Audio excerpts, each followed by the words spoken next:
News voice, जो हर खबर से आपको कराए रूबरू। नमस्कार, आप देख रहे हैं न्यूज वॉइस। मैं हूं आपके साथ संजय कौशिक। आज हम हैं कैप्टन हाउस में और हम बात करेंगे ओबीसी कांग्रेस के चेयरमैन कैप्टन अजय सिंह यादव, राष्ट्रीय चेयरमैन कैप्टन अजय सिंह यादव, जो पूर्व में मंत्री और विधायक भी रह चुके हैं और दक्षिण हरियाणा के कद्दावर नेता है। आपको बता दें कि दक्षिण हरियाणा में दो ही परिवार हैं, एक कैप्टन हाउस और एक रामपुरा हाउस। कप्तान साहब की राजनीति काफी लंबी रही है। पहले उनके पिता यहां से 2 बार विधायक रहे हैं और अभी वो राष्ट्रीय राजनीति में सक्रिय हैं, लेकिन उनके जो पुत्र हैं चिरंजीव राव, वो अभी रेवाड़ी से विधायक हैं। तो जैसे जैसे आप देखते हैं न्यूज वाइस आपको लगातार राजनीतिक गलियारों में लेके चलता है और कई हस्तियों से रूबरू कराते हैं।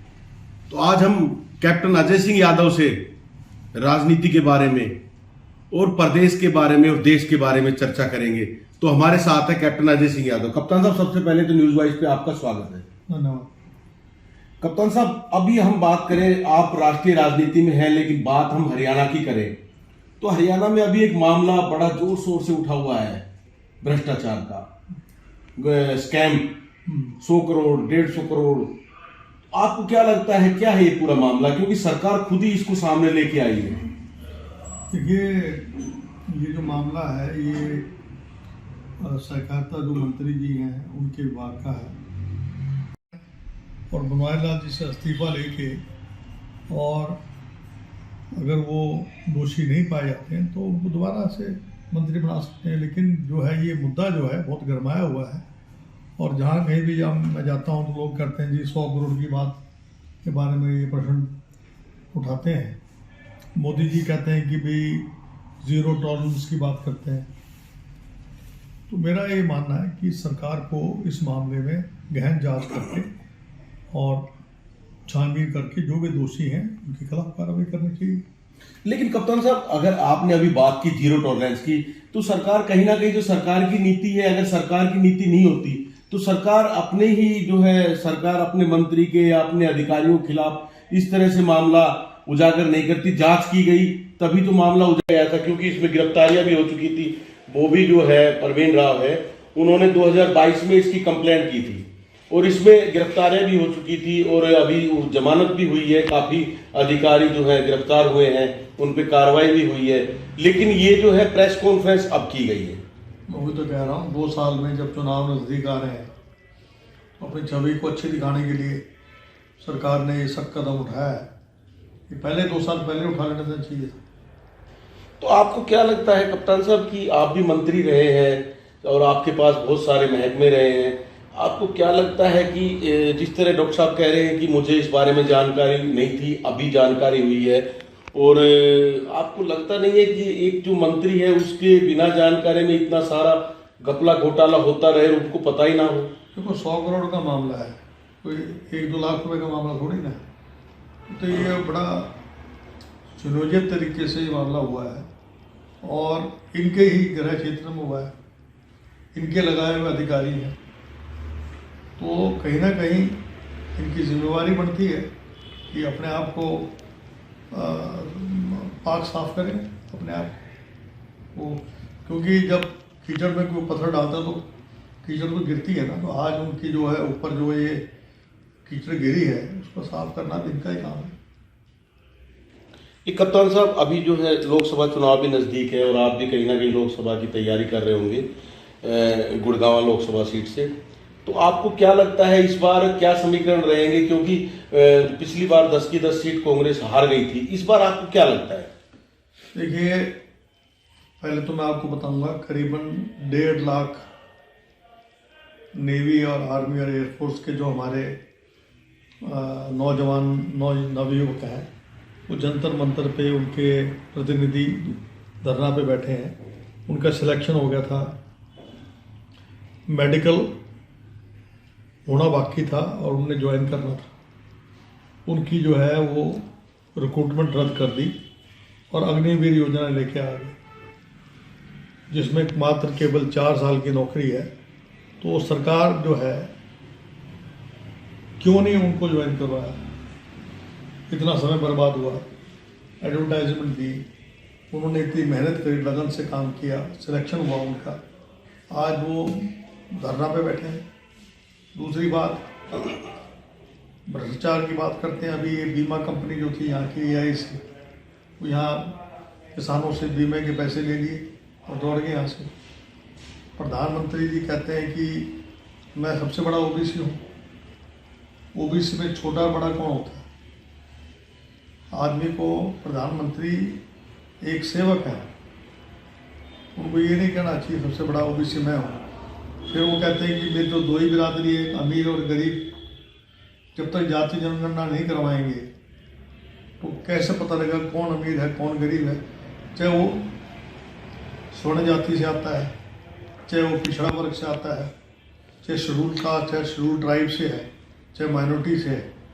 जब तक जाति जनगणना नहीं होगी तो सिटी स्कैन जो है सोसाइटी का सारा आ जाएगा, किसके पास कच्चा मकान है, किसका पक्का मकान है। तो 2011 में जनगणना हुई थी, उसको उजागर कर दें। तो मेरा ये कहना है कि प्रधानमंत्री मोदी जी की करनी और कथनी में बहुत अंतर है। अभी आपने देखा होगा कि मेयर के चुनाव में भी एक इनका अधिकारी शरेआम जो है बैलेट पेपर्स को ऊपर जो है इंक लगा रहा है और उनको चीफ जस्टिस ऑफ इंडिया ने कहा है कि ये लोकतंत्र पे एक धब्बा है, लोकतंत्र के लिए खतरा है। और हाई कोर्ट को भी कहा है कि आपने इसका संज्ञान क्यों नहीं लिया? किस तरीके से ED का दुरुपयोग किया जा रहा है। ये जो हेमंत सोरेन है, इनको दिल्ली को पकड़ने की साजिश क्यों रची गई? ताकि जो है वहाँ पर MLA जो हैं वो खुले छोड़ दी जाएं, तुम सरकार तोड़ लेना। वो तो मैं हिम्मत मानता हूँ हेमंत सोरेन की कि यहाँ से 1300 किलोमीटर गाड़ी से गया है, वहाँ पर जाकर उसने सबकी बाकायदा मीटिंग ली है। और मीटिंग लेने के बाद उन्होंने ये कहा कि अपने MLA इकट्ठे किए, उसके बाद जो है वो जाके अपने ED को उन्होंने बुलाया, पेश में सारी बात करी। राहुल गांधी भी न्याय यात्रा कर रहे हैं, किसके लिए कर रहे हैं? जाति जनगणना के लिए कर रहे हैं, सामाजिक न्याय की बात करते हैं, आर्थिक न्याय की बात करते हैं। आज वो देश के अंदर जिस तरीके से भ्रष्टाचार फैल रहा है, केवल एक व्यक्ति जो है इस देश की सारी पूंजी को हड़प रहा है, चाहे एयरपोर्ट हो, बंदरगाह हो, माइंस हो, खदानें हो कोयले की। आपने देखा होगा कि राहुल जी ने बताया कि एक आदमी 250 किलोमीटर 200 जो है किलो कोयला उठा के साइकिल पर रख के जा रहा है, अपने कंधे पर उठा के लेके जा रहा है। तो देश में आज गरीब गरीब हो रहा है, गरीब और अमीर में फासला बढ़ता जा रहा है। लेकिन कप्तान साहब, आप सब जो कह रहे हैं, लेकिन एक इंडिया गठबंधन बनता है लोकसभा चुनाव के लिए, मोदी जी को हराने के लिए सारी पार्टी इकट्ठी होती है।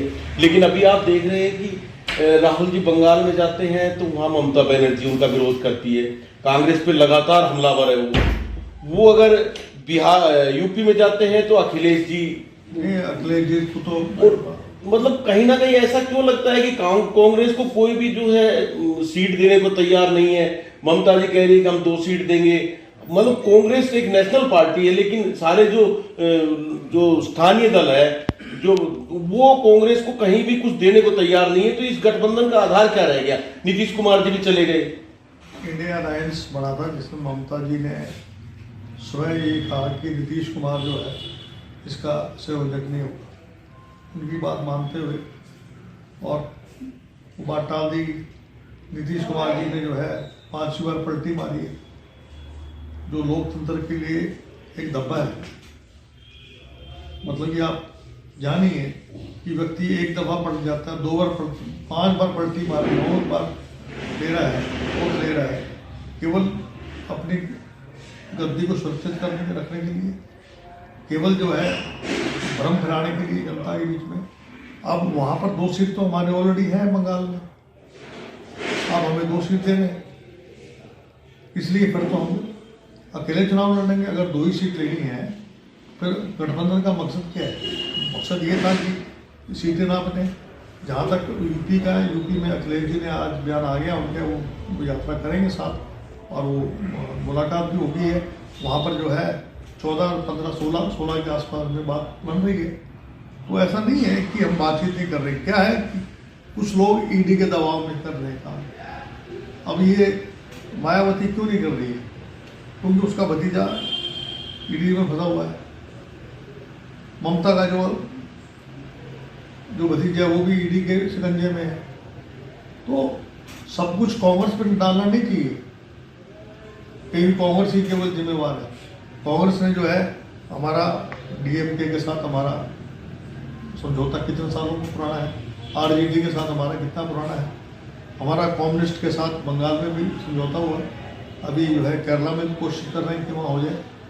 तो ये नहीं है कि भी जेएमएम के साथ मुख्यमंत्री हमने जेएमएम को बढ़ाया, महाराष्ट्र में ऑलमोस्ट हमारा फाइनल होने वाला है। तो ये जो लोग जो हैं जो अत्यंत महत्वाकांक्षी हैं, ये ममता भी प्रधानमंत्री बनना चाहती है और नीतीश जी प्रधानमंत्री बनना चाहता है, तो वो तो बाद में होगा ना। जब पार्टी पहले जो 250 का आंकड़ा तो पार करे ना, तभी तो आप बनेंगे ना प्रधानमंत्री। आप पहले कहो कि मुझे प्रधानमंत्री प्रोजेक्ट कर दें, तो ये सारा दारोमदार आप कांग्रेस पे डाल दें कि कांग्रेस जिम्मेवार है कि इंडिया अलायंस जो है उसमें बिखरा हुआ है। जो लोग जाना चाहते हैं जाएं। और ये मैं आपको बताया था, इस बार अगर मोदी जी जीत गया तो लोकतंत्र खतरे में आ जाएगा, जो है देश में तानाशाही हो जाएगी। नहीं, आपको ऐसा क्यों लगता है? ईवीएम मशीन का दुरुपयोग, जो वकील जो है, मोदी जी किस बिना पे कहते हैं कि 370 सीट आएगी? नहीं, ये तो खड़गे जी ने कहा है, राज्यसभा में खड़े होकर कहा है। ये कहा है कि तुम हल्ला कर रहे हो 350 के ऊपर ले रहे, ये कहा था उन्होंने। ये कहा था तुम हल्ला ये कर रहे हो। उसको आप जो है मीडिया वाले उसको इस तरह बना लेते हो। उन्हें ये उन्होंने कहा तुम्हारे 350 सीट आएंगी से ज़्यादा आएंगी। उन्होंने कहा था तुम लोग ये जो ये कर रहे हो, मोदी जी के पास ऐसा कौन सा पैमाना है जिसके वजह से वो कह रहे हैं कि 370? क्योंकि इलेक्शन कमीशन उनका पग्गू है। ईवीएम मशीन के ऊपर प्रश्न चिन्ह लग गया है। ईवीएम मशीन को प्रोग्रामिंग हो सकती है, उसका फायदा वकील जो सुप्रीम कोर्ट के वकील थे वो जा रहे थे और उन्होंने कहा कि हम आपको दिखाते हैं, उनको डंडे मार के भगा दिए। कप्तान साहब, आपका पिछले दिन एक बयान बहुत वायरल हो रहा था कि मेरा दम घुट रहा है, कुछ इस तरह का। कहाँ आपने बोला, क्या बोला? यहाँ भी लोगों ने, कुछ लोगों ने दिखाया, तो क्या बात थी पूरी वो? देखिए ऐसा है, जब कई दफ़ा आदमी भावनाओं में बहके को बयान दे देता है। कैप्टन अजय जब तक जिंदा है कांग्रेस में रहेगा, अगर कांग्रेस छोड़ूंगा तो संन्यास ले लूंगा। मतलब आपने ऐसा बोला था? बोला है मैंने, मैं कब कह रहा हूँ नहीं बोला, लेकिन दुखी होकर बोला था। मैंने ये कहा था कि, और मैं राहुल जी से मिला रांची में जाके, और मैंने उनको बाकायदा एक पर्ची पे लिख के दिया कि SC ST OBC माइनॉरिटी को तवज्जो दी जानी चाहिए देश के अंदर। हमारे जो प्रभारी हैं उनसे मेरी बातचीत हुई है। उन्होंने कहा कि उन्होंने मुझे आश्वासन दिया है कि जो आपके आदमी रह गए हैं OBC के, जो SC ST के माइनॉरिटी के, उन लोगों को हम एडजस्ट करेंगे। आखिरकार जो है, जब आपकी बात नहीं सुनी जाएगी तो कई दफ़ा आपको प्रेस में जाना पड़ता है, मजबूरी में गया था। नहीं, आप अब लास्ट सवाल कर रहा हूं मैं आपसे कि हरियाणा में क्या लगता है आपको, कांग्रेस का भविष्य अभी लोकसभा चुनाव में, मतलब पिछली बार एक भी सीट नहीं जीत पाई थी, इस बार आपको क्या लगता है? नहीं, पिछली बार से बेटर रहेगा परफॉर्मेंस, और विधानसभा में हम सरकार बनाएंगे। कप्तान साहब, कहीं ना कहीं ऐसा नहीं लगता है कांग्रेस का ग्राफ बढ़ता है, लेकिन जो कांग्रेस में खींचातान है, वो जो व्यक्ति है वो अपने आप को ही सबसे बड़ा सर्वोपरि मानता है। उधर शैलजा जी यात्रा निकाल रही है, रणदीप जी, हुड्डा जी अलग हैं, मतलब सब लोग अलग अलग ढपली, अलग अलग ताल बजाते हैं। इससे कांग्रेस को नुकसान नहीं हो रहा है? ये काम प्रभारी का है ना, मैं तो प्रभारी हूँ। दीपक बाबा रेड्डी जी को संज्ञान लेके और हाईकमांड से बात करके बैठाएं उनको, जाकर खड़गे जी को बोले। अगर उनकी नहीं मानते तो खड़गे जी की मानेंगे, खड़गे जी की नहीं मानेंगे तो राहुल जी की मानेंगे। मतलब ये आप स्वीकार करते हैं कि इससे पार्टी को कहीं ना कहीं नुकसान है? नुकसान देखिए, कोई भी, क्या बीजेपी में वो मनमुटाव नहीं है? आप इंद्रजीत का ग्रुप अलग है, सुधा अलग है, भूपेंद्र यादव जो है वो अपनी कंपनी में जा रहा है, उधर जो है आपके अनिल विज के रोज बयान आते हैं सरकार के खिलाफ। तो केवल कांग्रेस की क्यों बात की जाती है? क्या कोई भी पार्टी अगर इस तरह की हो तो उसको पार्टी को नुकसान तो होता है ना। क्या नितिन गडकरी को मक्खी की तरह पार्लियामेंट बोर्ड से निकाल के बाहर कर दिया, क्या उनमें फूट नहीं है? जब दिक्कत क्या है कि मीडिया केवल कांग्रेस की बात करता है, बीजेपी में भी ग्रुप है। आज लाल कृष्ण आडवाणी जी को 10 साल के बाद याद आया जब चुनाव नजदीक आ गए हैं, क्योंकि वो आखिरकार जो है राम मंदिर में जो रथ यात्रा की थी उसको आडवाणी जी ने की थी, और जो राम मंदिर की जो शिलान्यास है वो शंकराचार्य कह रहे थे कि समय ठीक नहीं है, मंदिर पूरा नहीं बना है, लेकिन राम के नाम से वोट लेना चाहते हैं, इसलिए जनवरी में करवा दिया। वो कह रहे थे रामनवमी पे कर लेते, रामनवमी पे इनको सूट नहीं करता था। उन्होंने कहा था कि जब तक शरीर पूरा नहीं हो जाता उसमें आत्मा नहीं डाली जा सकती। मंदिर जो है वो शरीर है और जो मूर्ति उसकी आत्मा है, उसमें प्राण प्रतिष्ठा तब होती है जब मंदिर पूरा बन जाता है। लेकिन जल्दबाजी है, इनको तो किसी ना किसी तरीके से सत्य हत्यानी है। और आज जो है लोग अगर भावनाओं से बहेंगे, रेवाड़ी में और गुड़गांव और आपके मेवात में IIM है, IIT है, एम्स बन गया, मेडिकल कॉलेज बन गया, बस स्टैंड ना धारोड़ा का, ना रेवाड़ी का, ना गुड़गांव का। गुड़गांव में सिविल हॉस्पिटल ने तोड़ के घेर दिया, पार्किंग बना दी। यूनिवर्सिटी नहीं है, हमने रेवाड़ी में यूनिवर्सिटी बनवाई अपने राज्य में, 2 पॉलिटेक्निक कॉलेज बनवाए, धामलावास में, लिसाना में, 4-5 गवर्नमेंट कॉलेज बनवाए, गुरावड़ा में, आपके पाली में, आपके खरखड़ा में, आपके बावड़ में, आपके लड़कियों का कॉलेज बनवाया। कितने काम करा? मिनी सेक्रेटरी, जुडिशियल कॉम्प्लेक्स, वार म्यूजियम, रजांगला पार्क, कितने काम करा उन्होंने आपको। लेकिन कप्तान साहब, विपक्ष तो आरोप लगाता है कि कप्तान साहब की लंबी राजनीति रही है, यहाँ से मंत्री भी रहे हैं, लेकिन उसके बावजूद भी इतना पैसा हुड्डा सरकार ने कप्तान साहब को रेवाड़ी के लिए दिया, लेकिन उन्होंने वो पूरा पैसा पता नहीं कहाँ लगाया। ये जो रेवाड़ी आप देख रहे हैं, पहले रेवाड़ी ऐसी थी क्या? ये सेक्टर जितने भी कटे हैं, ये किसके राज में सेक्टर कटे थे? ये जितने भी जो ये लाइसेंस दिए गए थे, जिसकी वजह से आज आप देख रहे हैं ये बड़ी बड़ी हाई राइज बिल्डिंग्स हैं, ये लाइसेंस हमारे समय में दिए गए थे। और हमारे समय में यूनिवर्सिटी बनी, इंदिरा गांधी यूनिवर्सिटी। हमारे समय में जो है 2 पॉलिटेक्निक कॉलेज, मैंने आपको अभी पता करवाया मैंने काम, मैंने केवल एक जो है सरपुर रोड को लेके ये बैठ गए, काम नहीं किया। कौन सा काम है जो मेरे बगैर रेवाड़ी में हुआ है? रेड क्रॉस भवन, बाल भवन, आपका नेहरू पार्क, आपका यानी कि कौन सी सिविल हॉस्पिटल नया जो बना, उसकी बिल्डिंग किसने बनाई? केवल एक पुल तो बनाया है ना ऊपर से जोड़ने के लिए। ट्रॉमा सेंटर किसने बनाया था? कितने वेटरनरी हॉस्पिटल बनाए थे?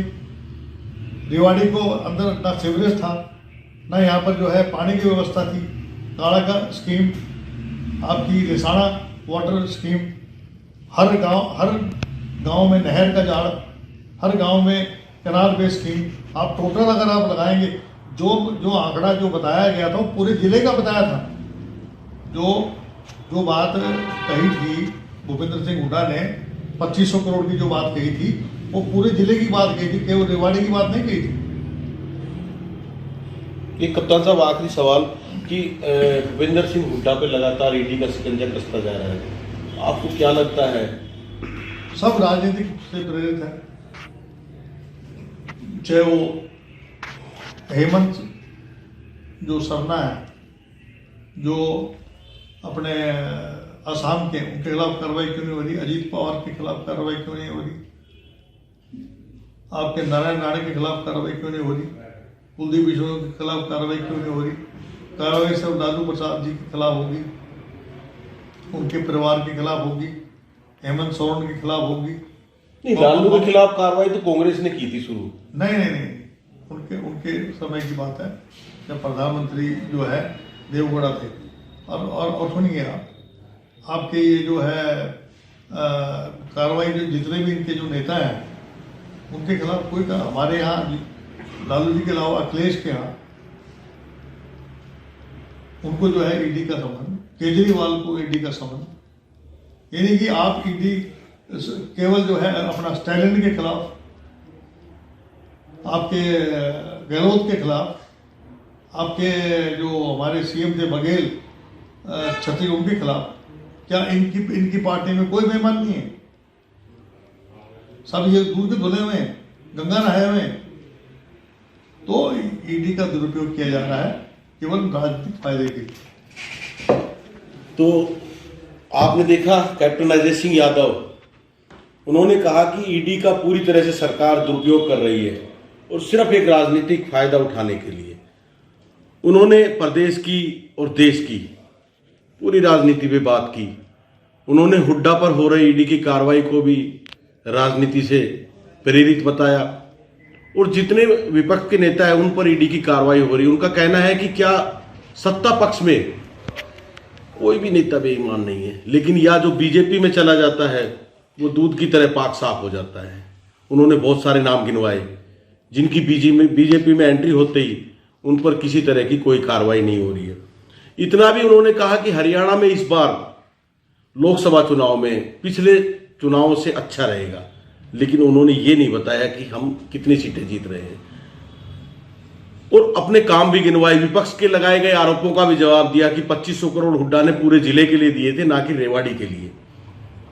एक बात उन्होंने कह दी कि अगर डॉक्टर बनवारी लाल अपना इस्तीफा दें, उसके बाद जांच सामने होती है, जांच में क्या आता है निकल के, लेकिन उनको इस्तीफा दे देना चाहिए क्योंकि ये बड़ा स्कैम है 100 करोड़ रुपए का। तो आप देख रहे थे न्यूज़ वाइज, किसी और शख्सियत के साथ हाजिर होंगे। मुझे दीजिए इजाजत, नमस्कार।